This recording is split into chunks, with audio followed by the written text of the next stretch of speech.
Give thanks with a grateful heart. Give thanks to the Holy One. Give thanks because He's given. 오늘 이 시간 함께 살펴볼 하나님의 말씀은 누가복음 2장 1절부터 20절에 있는 말씀입니다. 우리 찾으셨으면 한 목소리로 받들어 읽겠습니다. 그 무렵에 카이사르 아우구스투스가 칙령을 내려 온 세상이 조세 등록을 하게 하였는데 이 조세 등록은 구레뇨가 시리아의 총독이었을 때 처음 한 것이더라. 모든 사람이 조세 등록을 하러 저마다 자기의 도시로 가매 요셉도 다윗의 집과 설통에 속하였으므로 갈릴리의 나사렛시에서 나와 유대로 올라가 베들레헴이라 하는 다윗의 도시에 이르러 자기의 정원한 아내 마리아와 함께 조세 등록을 하려 하였는데 그녀가 아이를 베어 배가 불렀더라. 그들이 거기 있을 때에 그녀가 해산할 날들이 다 차매 그녀가 자기의 맏아들을 낳아 포대기로 싸서 고유에 뉘었으니 이는 여관에 그들을 위한 방이 없었기 때문이더라. 바로 그 지역에 있어 목자들이 들에 거하며 밤에 자기 양떼를 지키더라. 보라, 주의 천사가 그들에게 임하고 주의 영광이 그들을 주위에 두루 비추매 그들이 심히 두려워하더라. 천사가 그들에게 이르되 두려워하지 말라. 보라, 내가 온 백성에게 미칠 큰 기쁨의 좋은 소식을 너희에게 가져왔노라.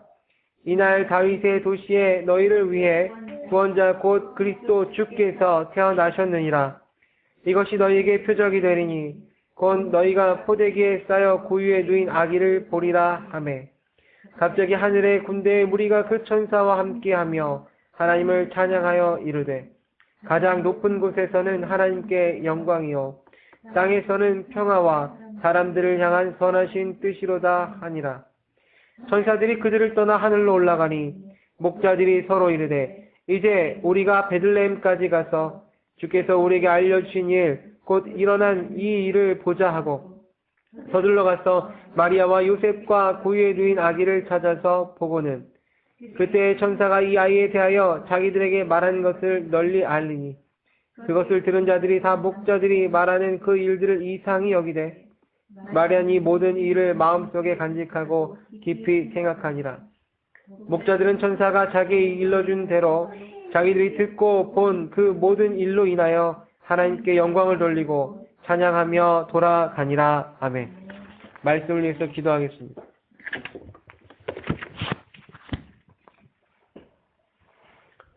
모든 인생이 자신의 죄를 짊어지고 지옥의 불못으로 가야 할 운명에 처한 것을 보고 구원자가 없음을 이상히 여기시고 스스로 팔을 걷어붙이시고 구원의 일을 계획하시고 준비하시고 충만한 때가 이르러 하나님의 아들을 보내주심으로 저희가 영원 죽음에서 영원 생명으로 영존하는 생명을 갖도록 예비하시고 준비하시고 이끌으신 전능하시고 사랑이 풍성하신 하나님께 다시 한번 감사와 찬양과 영광을 돌려드립니다.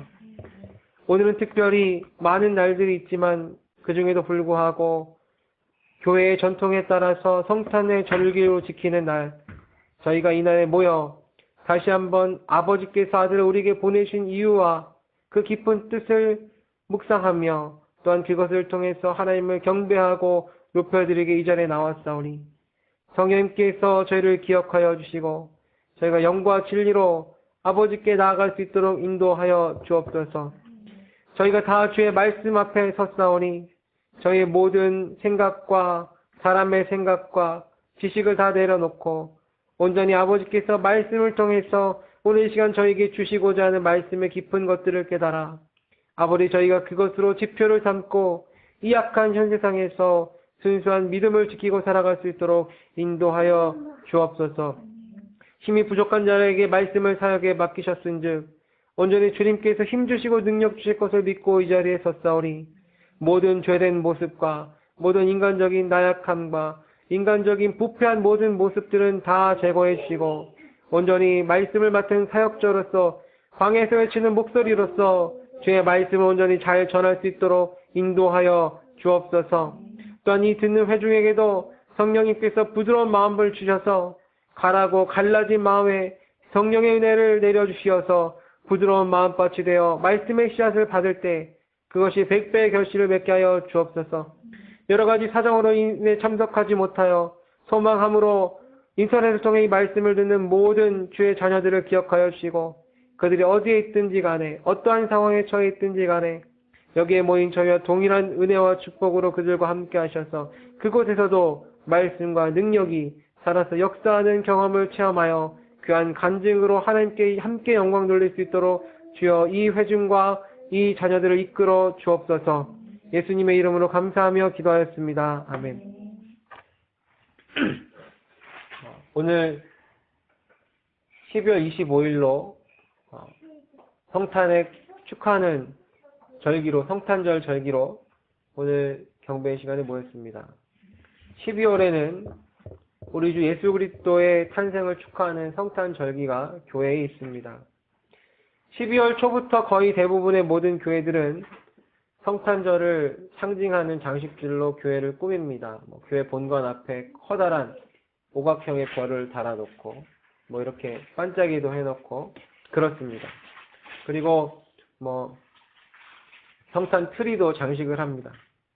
그러나 안타깝게도 그러한 상징들은 전혀 성탄과 관계가 없습니다. 오히려 그러한 상징들을 면면히 살펴보면 그 모든 것들이 다 하나님을 대적하는 상징인 것을 사실 우리는 이미 알 수 있습니다. 그럼에도 불구하고 기존의 전통들을 지키기 위해 또는 그 전통들을 지키지 않으면 지탄을 받기 때문에 그런 것들을 지키는 교회가 여전히 있습니다. 또 뿐만 아니라 각종 축하 행사를 준비하느라 11월달, 10월달부터 아마 추수감사절이 끝나는 직후부터 각 교회의 본 성가대들은 칸탄타 연습을 할 것이고 주일학교 아이들은 매번 남아서 또 성탄절 발표회 그런 것들을 하느라 준비하고 분주하고 또 그런 것들을 하다가 시험에 들기도 하고 탈진하기도 합니다. 또 이런 때쯤에서 세상의 거리에서는 크리스마스 캐럴이 울려 퍼지고 산타클로스와 또 음란한 복장을 한 미스 산타가 등장해서 아이들에서부터 어른들을 대상으로 상품을 팔아치우려고 혈안이 되어 있습니다. 더욱이 야고보서 1장 17절에 기록한 대로 모든 좋은 선물과 모든 완전한 선물은 위에서 오며 빛들의 아버지로부터 내려온데도 불구하고 성경 속의 인물도 아니며 하나님처럼 전지전능하지도 않은 산타가 누가 착한 일을 나쁜 일을 했는지 모두 안다고 하며 교회에 또는 주일학교에 나타나서 교인의 자녀들에게 선물을 줍니다. 이러한 상황에서 성탄절은 크리스마스로 바뀌고 성탄절의 주인공도 바뀝니다. 아기 예수보다 산타클로스가 아이들에게 더 교회에서 환영을 받는 어처구니 없는 일이 벌어지는 것이 오늘날 교계의 현실입니다. 그러나 주님과 주님의 사도들이 주님의 탄생일을 기념했다는 기사는 찾아볼 수 없습니다. 온전히 주님께서는 자신의 몸인 교회를 향해 영적인 예표가 된 두 가지 만찬을 주셨는데 두 가지 예식만을 명하셨는데 그것은 바로 주님의 만찬식과 침례입니다. 우리 교계에서는 세례를 주는데 세례는 주님께서 주시는 예식이 아닙니다. 사실은. 주님의 만찬과 침례를 우리에게 주셨습니다. 침례교가 아니라 할지라도 교회는 주님의 만찬과 침례를 지켜야 합니다. 주님의 만찬은 기록된 바 이 빵을 먹고 이 잔을 마실 때마다 주님의 오심을 그분께서 오실 때까지 보이기 위한 실행이며 침례는 베드로전서 3장 21절에 기록된 바 물속에서 구원받은 노아의 가족과 같이 구원을 예표하는 동일한 모양입니다. 침례는요. 예수 그리스도께서 십자가에 죽으시고 땅의 무덤에서 묻히시고 그리고 부활하신 것과 마찬가지로 죄인이 예수 그리스도와 함께 죄에 대해서 십자가에 죽고 무덤에 묻힌 것을 예표하는 것처럼 물속에 잠겼다가 그리고 숨이 차는 그때쯤에서 숨을 세차게 몰아쉬면서 물속에서 나와서 부활하는 것과 같은 그런 예표, 그런 과정을 체험하는 굉장히 영적으로 유익하고 믿음을 모든 회중 앞에서 고백할 수 있는 그런 영적인 예식입니다. 무덤에 묻히는 대신 물에 잠기는 것만 다를 뿐입니다. 그런데요, 주님께서 온전히 정하신 이 두 가지 예식은요, 공통점인데 그것은 바로 모두 주님의 죽으심과 연관이 되어 있습니다. 그리고 그것 자체가 혼의 구원을 주는 것이 아니라 육체의 더러운 것을 제거하는 것이 아닌 선한 양심이 하나님을 향하여 응답하는 것으로 죽음과 부활을 예표하는 겁니다. 그러니까 그 주님께서 정하신 모든 두 가지 우리 교회에 주신 실행은 주님의 죽으심과 관련되어 있습니다. 무슨 얘기냐면 주님께서 우리에게 명령하신 것은 자신의 탄생과는 관련이 없다는 사실입니다. 신약 성경 어디에도 주님의 나의 출생을 기념하라고 명하신 적이 없습니다. 오히려 나를 위해서 이 옥합을 깨트린 이 여자를 내 이름이 불려지는 모든 곳에서 기념하라고 했습니다. 놀랍지 않습니까? 내가 하나님의 아들이자 하나님인데 내가 태어난 나를 탄생일을 기념해야지 왜 옥합을 깨트린 이 여자를 기념하라고 했을까? 그것처럼 주님께서는 자신의 탄생일을 기념하라고 명령하지 않았습니다. 서신서에 나오는 지역교회들 역시 주님의 탄생일을 기억하고 기념하지 않았습니다. 교회사에서도 성탄절을 지킨 예는 없어요. 3세기까지 성탄절을 지킨 예가 없고 4세기 후반부터 드문드문 성탄절에 대한 기사가 나오는데 이때가 바로 어떤 때냐면 땅의 음녀인 로마 카톨릭 교회가 등장한 시기입니다. 물론 진정 순수한 마음으로 나의 구주께서 탄생하신 나를 기념하길 원하는 성도들이 있어요. 저도 그렇고 여러분도 마찬가지입니다. 그렇기 때문에 12월 25일이 어떤 날인지 아는데도 불구하고 이날 오늘 온 겁니다. 그렇다고 한다면 우리가 12월 25일은 신천지가 얘기하는 것처럼 이교도의 절기이기 때문에 지키면 안 됩니다라고 하는 것이 아니라 그렇다면 정말 우리 구주의 탄생이 언제가 됐고 우리의 구주의 탄생하신 그 날과 의미가 도대체 무엇인지 살펴보고 그렇다면 지금껏 기독교가 지키고 있는 우리가 속하고 있는 기독교회가 지키고 있는 크리스마스 절기를 어떻게 성경적으로 보내야 할지를 깨닫는 시간을 가져야 되지 않겠습니까? 그런 의미에서 오늘 장막절에 오신 예수 그리스도란 제목으로 이러한 문제들을 성경을 통해서 조심스럽게 성령의 조명하심을 통해 살펴보고 은혜를 얻는 시간을 갖도록 하겠습니다. 자, 12월 25일이 우리 주님의 탄생일입니까? 라고 누가 물어본다면 아니라고 대답합니다. 성경은 그리스도의 탄생일이나 그분의 탄생 연도에 관해 전혀 언급하고 있지 않습니다. 하나님께서 예수 그리스도의 탄생일에서 우리가 알기를 원치 아니하신다는 것을 알 수 있어요. 왜 그럴까요? 마치 원본 성경을 이 땅에 두지 않는 것과 같은 이유예요. 만약에 원본 성경이 이 땅에 있다면 어떤 일이 벌어졌겠습니까? 하나님께서 이사야의 손에 그러니까 바룩 이사야가 태어난 것을 서기관 바룩이 받아서 적은 그 원본 성경이 이사야가 아니라 예레미야죠. 네, 서기관 예레미야가 태어난 것을 서기관 바룩이 받아 적은 원본 성경에 많이 있다고 한다면 그 어떤 일이 벌어지겠습니까? 원본 성경을 숭배하고 하나님은 숭배하지 않을 것입니다. 그렇죠? 우상 숭배가 될 거예요. 마치 로마 카톨릭의 유물 숭배와 같은 상황이 벌어질 것입니다. 그렇기 때문에 본질에서 벗어납니다. 그렇기 때문에 하나님께서는 예수 그리스도 탄생을 알려주지 않았습니다. 그리고 또한 아기 예수만으로는 아기 예수는 구원과 심판의 주가 될 수 없습니다. 아기 예수에 집중하면 아기 예수가 탄생한 것만 집중하면 대속의 교리가 관과되고 심판주로 오시는 예수 그리스도를 생각하지 않아요. 아기 예수기 때문에 더러운 구유에 태어난 갓난애기 때문에 갓난이 아이기 때문에 그분을 구세주로 보지 않고 다시 재림하셔서 우리를 의로 심판하실 심판주로 보지 않고 우습게 여길 수 있다는 것입니다. 그런 점 생각해 보셨습니까? 그러나 그분께서 이 땅에 오신 목적은요, 인류의 죄를 대속하시기 위해서입니다. 주님의 탄생은 그 구속 역사의 시작이에요. 그러나 정작 그것보다 더 중요한 것은 대속을 위한 과정으로 공생애와 주님의 죽으심과 부활 그리고 주님의 재림이 되어야 될 줄로 믿습니다. 주님의 재림이 되어야 하면 그것만이 지옥에 갈 운명에 처한 죄인에게 효력이 있는 것입니다. 태어나는 것이 중요한 것이 아니라 그분께서 죽어야지 우리가 생명을 얻는다는 관점에서 보면 그분의 탄생보다도 그분의 죽으심이 더 중요합니다. 그런데도 여러분이 왜 그분의 탄생을 기억하십니까?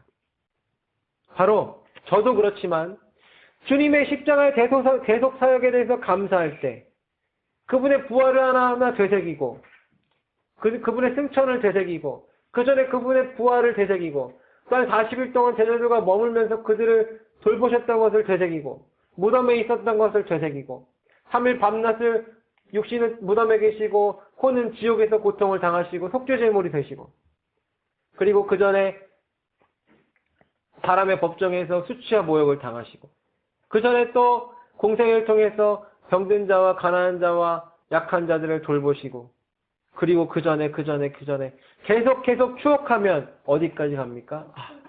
과연 그분은 우리에게 주신 하나님께 감사를 드릴 동시에 그 아기 예수님이 너무 사랑스러워서 견딜 수가 없지 않습니까?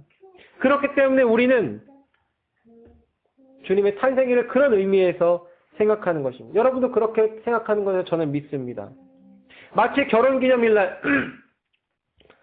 제 아내에게 죄송하지만 미안하지만 제대로 챙긴 적이 없어요. 딱 한 번 빼고는. 근데 결혼기념일에 배우자에게 여러 가지 이벤트를 하고 같이 식사를 하면서 맨 마지막에 선물을 주면서 태어나줘서 고맙다고 고백하는 것과 마찬가지입니다. 우리 주님이 나를 구원해 주셨기 때문에 결국 주님 태어나주셔서 감사합니다. 하나님 한 아기를 우리에게 주신 것을 감사합니다라고 고백하는 것과 같은 맥락입니다. 그래서 주님을 너무나 사랑한 나머지 꼭 주님의 탄생 시기에서 알아야 되겠다고 한다면 주님께서는 성령의 힘을 통해 우리에게 조명해 주십니다. 기독교계는 예수 그리스도의 탄생을 12월 25일이라고 결정했는데 그 배경에는 로마 가톨릭 교회가 교세를 확정하려고 고대 이집트 바빌론의 신비 종교의 마귀 숭배를 버리지 않은 그러한 사람들을 받아들이려는 사악한 의도가 있었어요. 그러나 팔레스타인의 지리적 특성과 유대인의 관습과 성경의 절기와 예언들을 부지런히 살펴보면 분명한 사실은 그리스도의 탄생 시기가 12월 25일이 아닌 것은 분명합니다. 자, 그리스도의 탄생 시기가 12월이 아닌 이유에 대해서 성경이 무엇이라고 말씀하는지 좀 살펴보겠습니다. 오늘 본문 1절부터 3절에 보면 그 무렵에 카이사르 아우구스투스가 칙령을 내려 온 세상이 조세 등록을 하게 하였는데 이 조세 등록은 구레뇨가 시리아의 총독이었을 때 처음 한 것이더라. 모든 사람이 조세 등록을 하러 저마다 자기의 도시로 가매라고 기록되어 있습니다. 이 조세 등록이라는 것은 그 당시에 처음 이루어진 거예요. 처음. 그 전에도 그 이후에도 한 번도 없었어요. 다 뿔뿔이 흩어져서 살던 사람을 본적에 가서 본적 호적 등록을 하라고 하는 것은 그때 처음 있었던 일입니다. 왜 그때 거주지 조세 등록이 처음 이루어졌을까요? 카이사르 아우구스투스가 경제적으로 새롭게 뭔가 개혁을 단행하려고 그렇게 해서 한 걸까요? 아닙니다. 성경 기록을 쭉 살펴보면요. 왜 에스겔서 28장 3절에 보면 마귀가 다니엘보다 지혜롭다고 하죠. 그렇죠? 하나님을 제외하고 피조물 중에 제일 지혜로운 자는 마귀입니다. 그 마귀가 여자의 씨에서 태어날 자가 자신의 머리를 부술 것이라는 것을 알고 전전긍긍하고 있었을 것입니다. 그렇죠? 그렇기 때문에 메시아가 언제 나타날지를 우리보다 더 연구하고 연구해서 결국 다윗의 계보를 쭉 주시하고 있었을 것입니다. 다윗이 밧세바를 통해 얻은 자녀들이 있어요. 역대상 3장 5절에 보면 4명의 자녀가 있는데 맏아들이 시므아와 소밥과 나단과 솔로몬이에요. 밧세바가 다윗의 아내가 되기 전에 아들은 죽이셨어요. 하나님께서. 그러니까 밧세바가 정식 왕비가 됐을 때 그때 태어난 아이들이 4명인데 그 솔로몬의 계보, 막내인 솔로몬 한 명을 낳은 게 아니라 솔로몬이 막내예요. 막내인 솔로몬의 계보는 왕가의 계보예요. 그러나 솔로몬 이후에 그 왕가에는 그 북이스라엘의 아합 왕과 이세벨의 그 핏줄이 섞였다가 빠진 경우도 있고, 그리고 여호와 김의 아들 여호와 긴이 너무나 하나님께 반역하기 때문에 하나님께서는 그 여호와 긴의 소생들을 통해서는 왕가를 일으키지 않는다고 선언해 버리셨어요. 그러니까 솔로몬을 통한 다윗의 계보는 반쪽짜리 왕가의 계보입니다. 왕으로서 정통성이 없는 계보예요. 왜? 왕가는 뭐가 필요합니까? 정치적인 정통성과 혈연적인 정통성이 필요합니다. 그런데 정치적인 정통성은 거의 끊어진, 혈연에서는 끊어졌어요. 이 솔로몬의 계보는. 왜? 여호와긴의 아들로부터는 하나님께서 왕위를 일으키지 않는다고 그랬기 때문에. 그래서 솔로몬의 계보는 반쪽짜리 계보입니다. 그러나 셋째 아들 나단의 계보를 살펴보면 혈연으로 아무런 문제가 없는 왕가의 계보입니다. 그래서 나단의 계보에서 마지막에 누가 나왔냐면 마리아가 나왔고, 솔로몬의 계보에서는 요셉이 태어났습니다.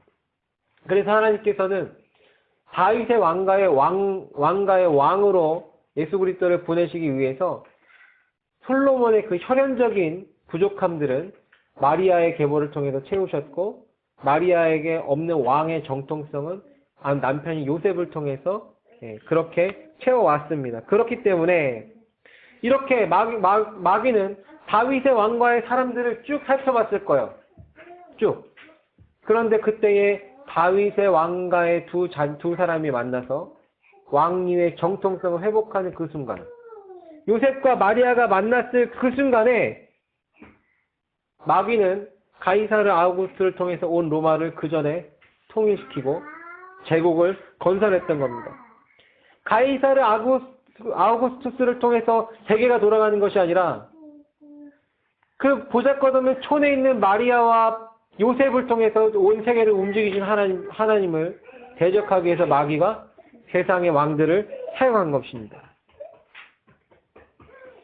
이렇게 다윗의 왕과 두 사람이 만나 결혼했을 때 그들로부터 메시아가 태어날 것임을 직감했던 마귀는 이 점을 놓치지 않았을 것이에요. 그래서 마귀는 메시아가 태어나기 전에 어떻게든지 죽이고자 하였을 것입니다. 그래서 고린도후서 4장에서 기록된 바 이 세상의 신인 마귀는 당시 세상의 왕이었던 카이사를 선동해가지고 짐이 왕국을 통일했으니 이제 온 나라로 하여금 조세 등록을 하러 해야 되겠다는 생각을 준 거예요. 그런데 공교롭게도 그때가 어때요? 거의 막달에 접어든 마리아가 임산부로 막달에 접어들었습니다. 그러니까 어떻게 해요? 온 나라, 그런 일이 없었으면 마리아가 움직이지 않았을 겁니다. 제 아내가 지금 셋째 아이를 임신했지만 가까운 거리를 가는 것도 힘들어하고 차를 오래 타는 것도 힘들어요. 그런데 거의 마지막 달에 해산의 달이 다 찬 그 여인을 엄청난 강행군을 시키면 그 이유가 뭘까요? 조산을 하게 하거나 하산을 하는 게 마귀의 목적이었을 것입니다. 예수 그리스도를 태어나기 전에 죽이는 것이 마귀의 목적이었어요.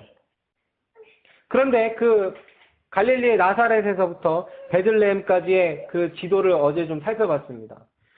직선거리는 120km예요. 거리도 멀죠. 그런데 가운데는 사마리아가 껴있기 때문에 웬만한 올바른 정신을 가진 유대인들은 사마리아를 가로질러서 가지 않았어요. 예수님만 가로질러 가셨어요. 그럼 다 돌아갔죠. 요단강을 가운데 두고 이쪽은 가파른 구릉성 산지에서부터 가파른 산지예요. 나사렛의 고도가 300m입니다. 예루살렘 고도는 900m예요.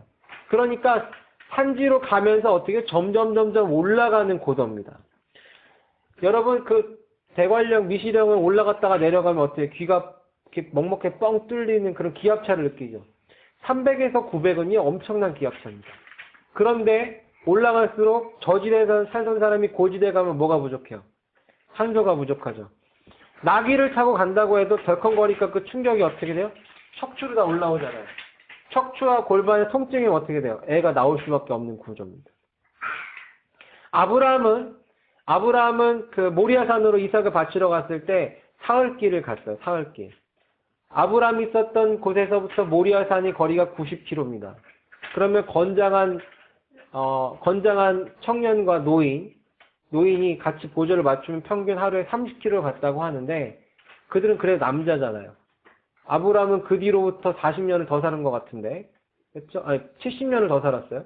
그럼 아브라함은 건장했단 말이죠. 그러면 건장한 사람이 하루에 30km밖에 못 가는 거리였으면 만삭인 여자는 어떻게 갔겠습니까? 하루에 10km도 못 갔겠죠.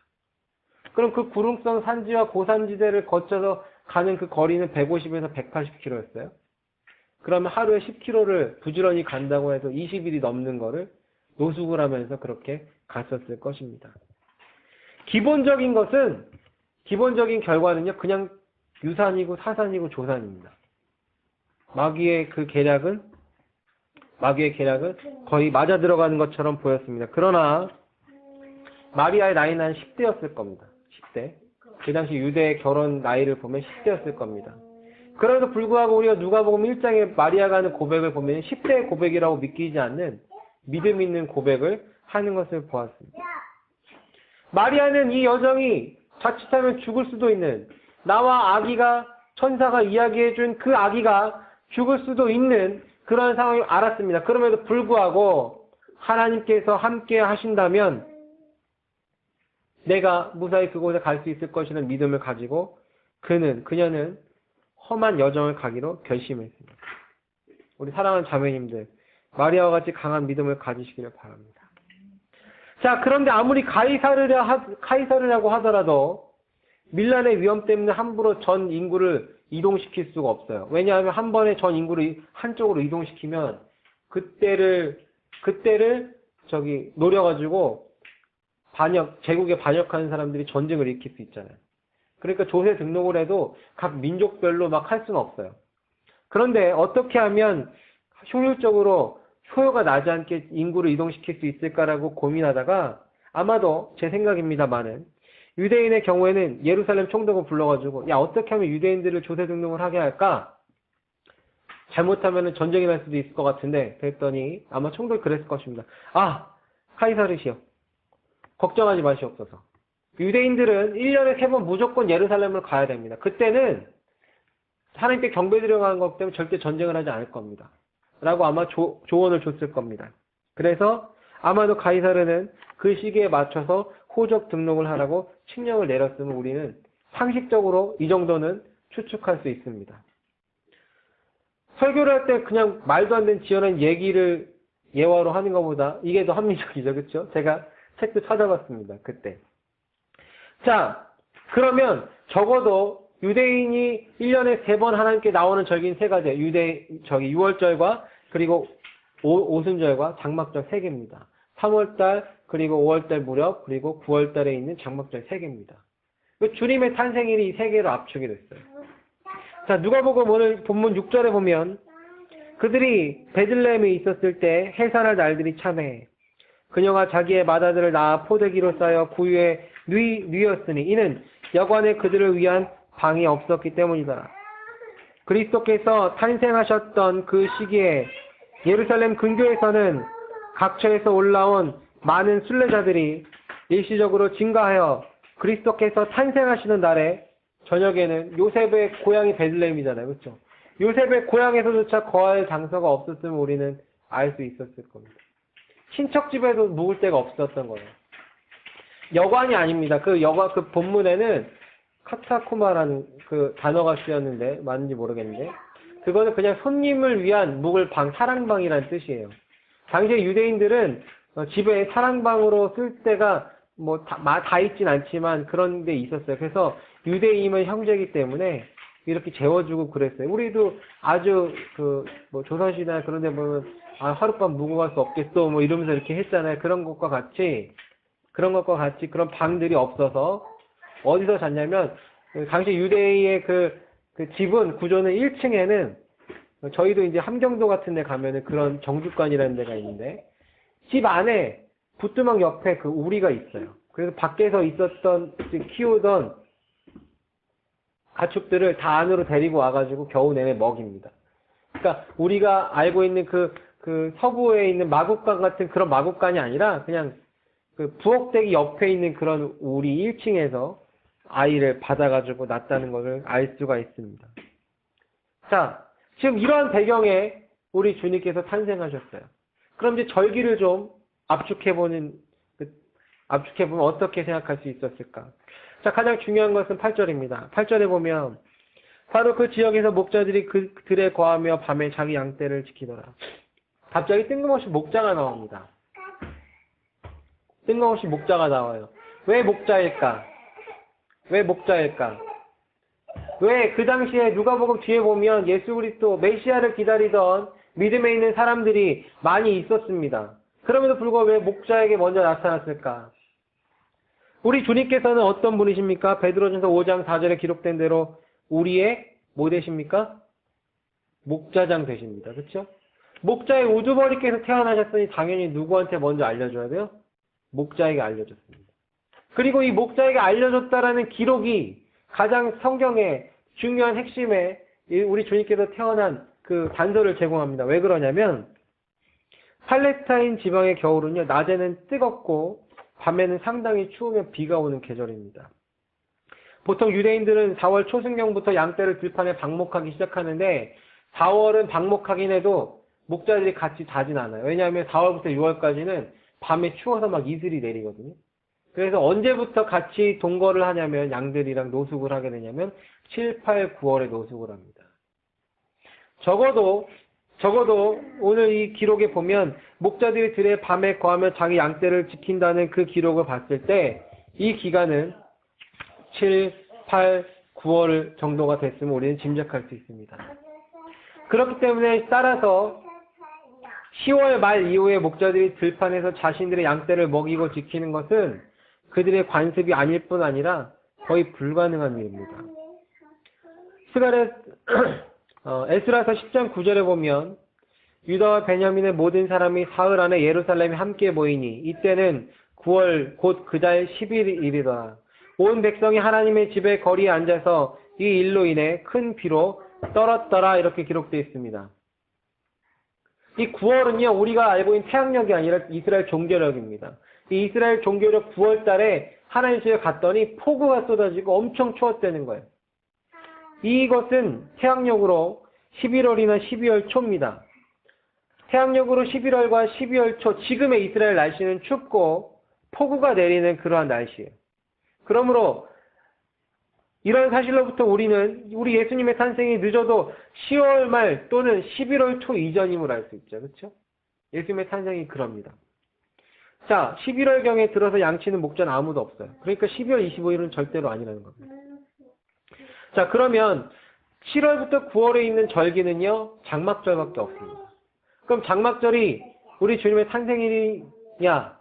라고 단언할 수 있냐? 그건 아니죠. 왜? 말씀이 그것을 증거하는지를 좀 살펴봐야 됩니다. 자, 고린도후서 5장 1절부터 2절에 기록하기를 바울이 얘기합니다. 만일 땅에 있는 우리의 이 장막집이 해체되면 하나님의 건물 곧 손으로 지은 집이 아니요 하늘들에 있는 영원한 집이 우리에게 있는 줄 우리가 아느니라. 우리가 이 장막에서 신음하며 하늘로부터 오는 우리의 집으로 옷 입기를 간절히 원하노니 이렇게 기록하고 있습니다. 이 땅에 있는 우리의 집이 이 건물이 아니죠. 뭡니까? 바로 우리의 몸을 예표합니다. 이 바울의 증거는 문맥으로 보면 여기에 장막은 혼의 옷, 그러니까 우리의 육신을 의미합니다. 이 육신이 우리의 장막이라는 것은 요한복음 1장 14절에서 또 증거하고 계십니다. 기록하기를 말씀이 육신이 되어 우리 가운데 거하심에 이렇게 돼 있어요. 거하심에. 말씀이 육신이 되어 우리 가운데 거하신다. 영어로 dwelt among us라고 해서 우리 가운데 거하신다라고 되어 있어요. 우리가 그분의 영광을 보니 아버지의 독생하신 분의 영광이요 은혜와 진리가 충만하더라고 기록되어 있습니다. 이 거하시다, dwell에 해당하는 그리스어는 에스케노센이라는 그리스어입니다. 이 에스케노센을 또 다르게 번역하면 타버너클, 장막에 거하다라는 거. 거하다는 건데 장막 같은데 거하다는 뜻이에요. 그러니까 이 드웨 우리 가운데 거하신다는 뜻에 뭐가 들어있어요? 장막이라는 개념이 있다. 말씀이 어떻게 우리 가운데 거하셨어요? 그냥 마음으로? 아니죠. 2000년 전에는 뭘로 거하셨어요? 육신을 입고 거하셨어요. 육신을 입은 게 우리가 거하시는 방법이고 그 육신이 장막이라는 사실을 우리는 알 수 있습니다. 그리고 가장 중요한 것은 성경의 계시록 우리가 꼭 공부해야 되는 이유가 여기도 있는데 계시록은 모든 성경의 결론이죠. 그럼 이 장막에 대해서 계시록에서 증거하는 것이 있습니다. 계시록 21장 3절에 기록하기를 내가 하늘에서 나는 큰 음성을 들으니 이르되 보라. 제 주보를 한번 보세요. 제가 색깔로 이렇게 표시를 해놨는데 한번 보십시오. 보라.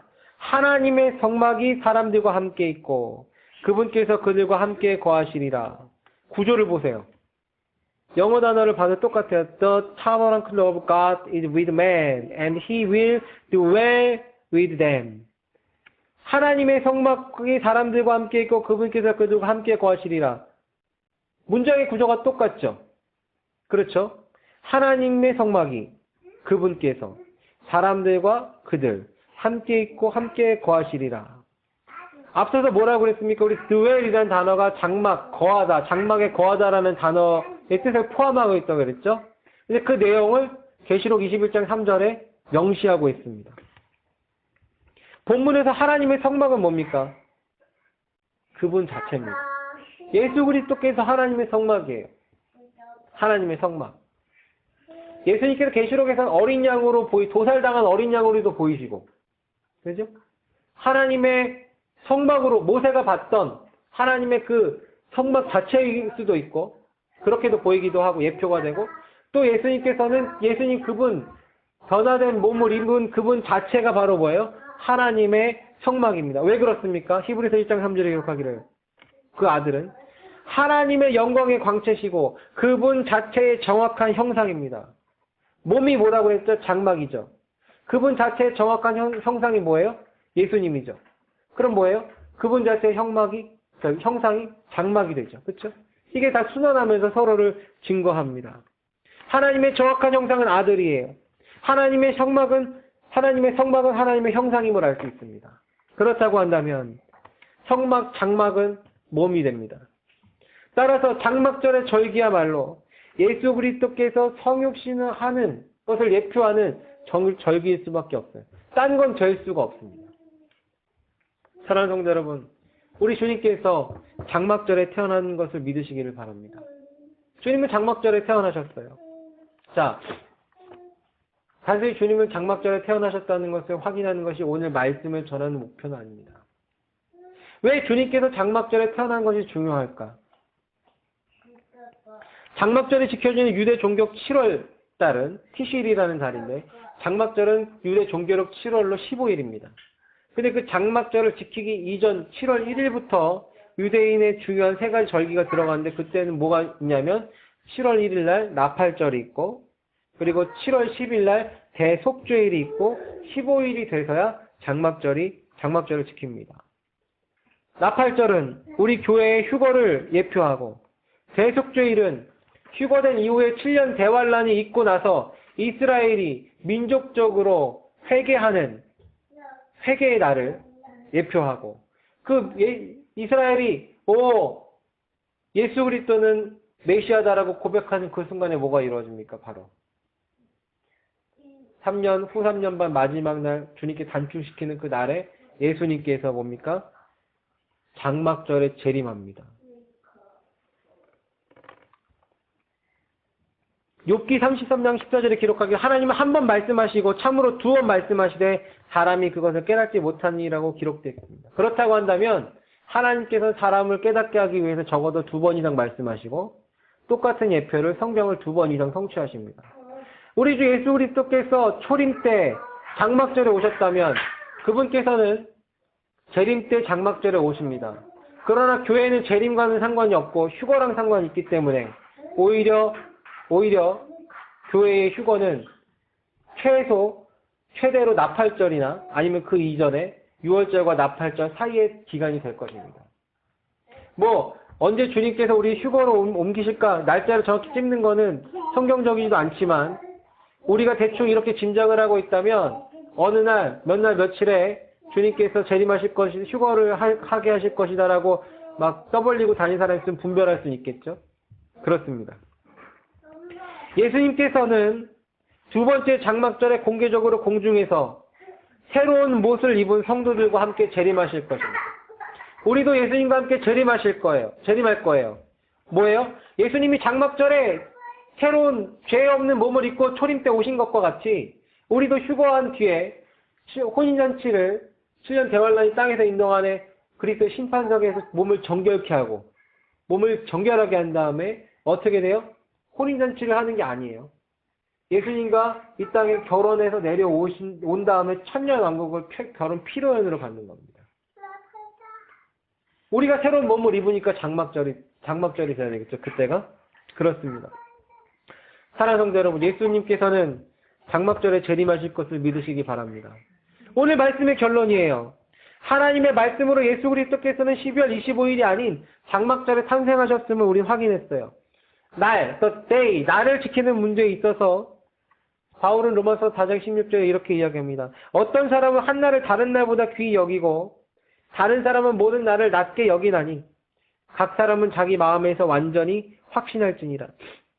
어떤 특정한 날을 지정하여 지키는 문제는 1차적인 기준은 자기 마음에 확정한 대로 행하는 믿음과 확신의 문제라는 거예요.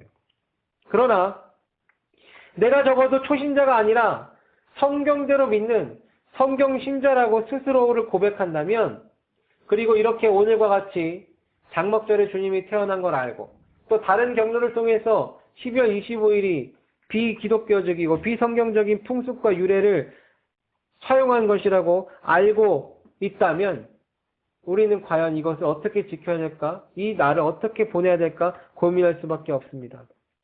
이교도의 풍습을 성경적인 전통으로 안다면 사실 무지의 소산이고 죄악입니다. 저도 그러나 아주 어렸을 때부터 크리스마스 때는 캐롤이 좀 적당히 울리고 크리스마스 트리가 반짝여야 이게 분위기가 좀 살고 뭐 그러한 문화적인 기억들을 갖고 있기 때문에 그런 것이 끊는 게 쉽진 않지만, 그럼에도 불구하고 경계하는 자가 규칙에 따라 적법하게 경비를 해야 하듯 우리 믿는 사람들도 각자 성경에 있는 하나님의 법에 따라 경주해야 될 줄로 믿습니다. 아직까지 많은 교인들이 교회에 흘러들어온 이교도의 풍습에 무지하기 때문에 이런 크리스마스에 대한 내용 같은 것으로 신천지들이 전혀 새롭지 않은 사실을 가지고 마치 자기네들이 발견한 것이냐 교회를 비판하면서 침투하는 경우가 있기 때문에, 먼저 교회는 이 12월 25일 또는 사순절 또는 부활절 절기에 대한 명확한 성경적인 이해를 가르쳐야 될 의무가 반드시 있습니다. 그러면 이렇게 예수 그리스도의 탄생에 대한 진리를 알게 된 우리 성도는 어떻게 해야 될까요? 우리는 세상에 살지만 세상에 속하지 않죠.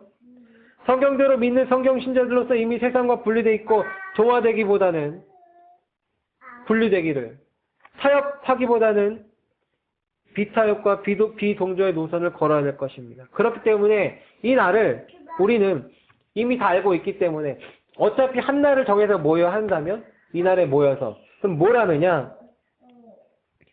성경적인 예수 그리스도의 탄생의 성경적인 장막절의 의미, 초림의 예수님이 장막절에 재림하실 것이라는 그 성경적인 의미를 모르는 성도들이 있다면 불러서 뭐 각 교회에서 이렇게 성탄 예배를 드리겠죠? 감사 예배 드리세요. 단 뭐 24일날 성탄 전야제 나와가지고 하는 건 성경적이잖아요.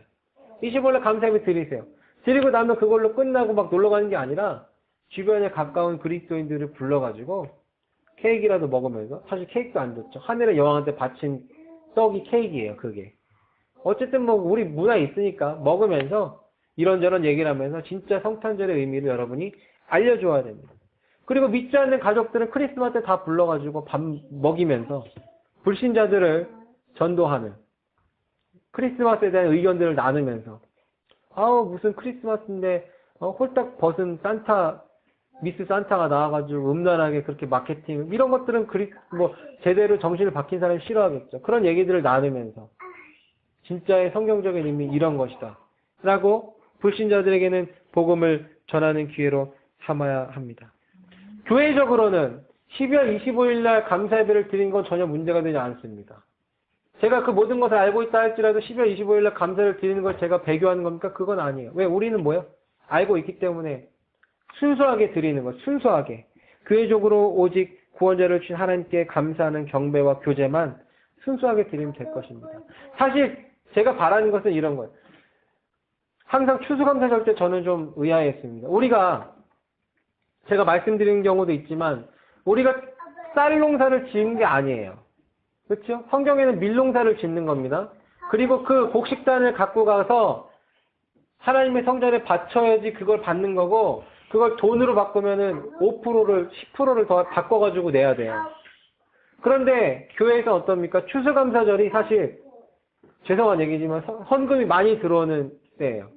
근데 그 추수감사절도 모자라서 그 전에 보리농사도 요즘 안 짓는데 뭐래요? 맥주감사절 지키죠. 맥주감사절 지키고서 추수감사절도 지켜요. 뭐 좋아요. 괜찮아요.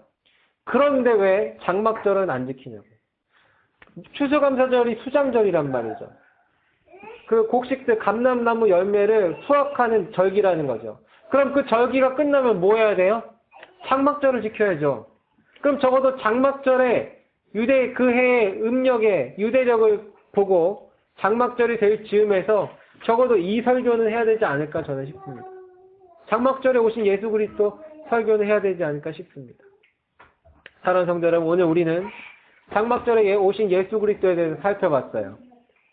이제 우리는 이것을 마음에 품고 주님, 장막절에 주님께서 재림하실 그때 저도 그곳에 있기를 원합니다. 그 전에 먼저 휴거를 통해서 저를 기억하시고 불러주시옵소서라고 다짐하면서 소망하면서 또 우리에게 한 아기를 주셔서 대신 죽게 하시고 구원하게 하신 하나님께 감사와 찬양을 드리는 경배를 드리는 오늘 복된 성탄절 되시기를 주님의 이름으로 부탁드립니다.